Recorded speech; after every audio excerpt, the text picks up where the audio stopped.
in certain respects, it's been around the corporate world for a pretty long time. But I think it was probably the website experience Right. people that coined the term gamification or gamifying website content.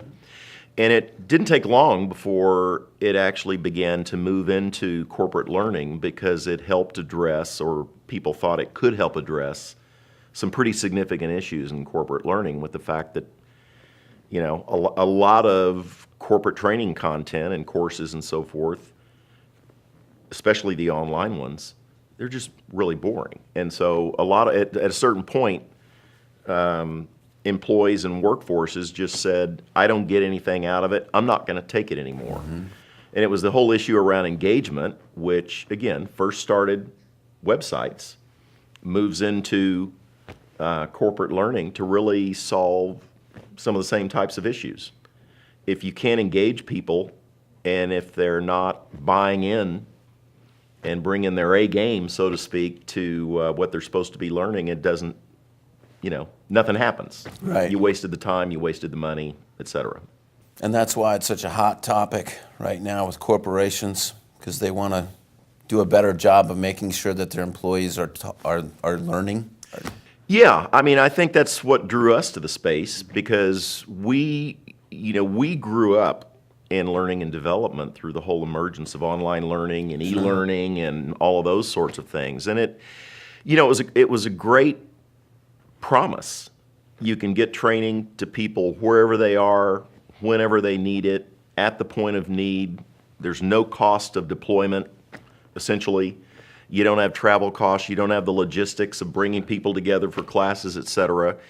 And, back in the early days, because it was novel, it really provided a lot of value. But I think the novelty's worn off.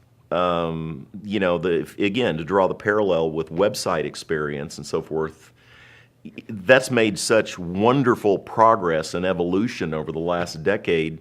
And unfortunately, e-learning, it hasn't that much. So it gets to a point where people just say, the idea of reading a screen and clicking on next and reading the next screen and clicking on next and, answering a few knowledge check questions, it doesn't do it for me anymore. I'm not really coming out of that with all that much that I can go back on the job and leverage to be a better performer. You just don't remember. It's not fun. It's not engaging, and it's something that, for the most part, you're just very relieved when it's over. You can click the box, okay, I did it, don't bug me anymore. And so a lot of organizations have been drawn to the notion of gamification to say, well, if we could make the training more fun, there are several interesting triggers that might happen. One of them is they'd be more engaged. The brain doesn't really acquire knowledge or skills if it's just sort of sitting in neutral or in idle. So the whole notion around engagement is to get the brain actively involved in assimilating either knowledge or skill. And challenge it. And so, at its most rudimentary level, gamification is the idea of adding rewards in the form of maybe recognition or badges or things like that, adding a level of perhaps competition.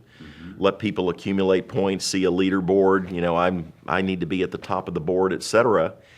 And, it would seem to make it a little bit more fun. The issue becomes if a particular organization thinks that that's the answer to everything, is to let's just throw some badges and leaderboards and so forth into it.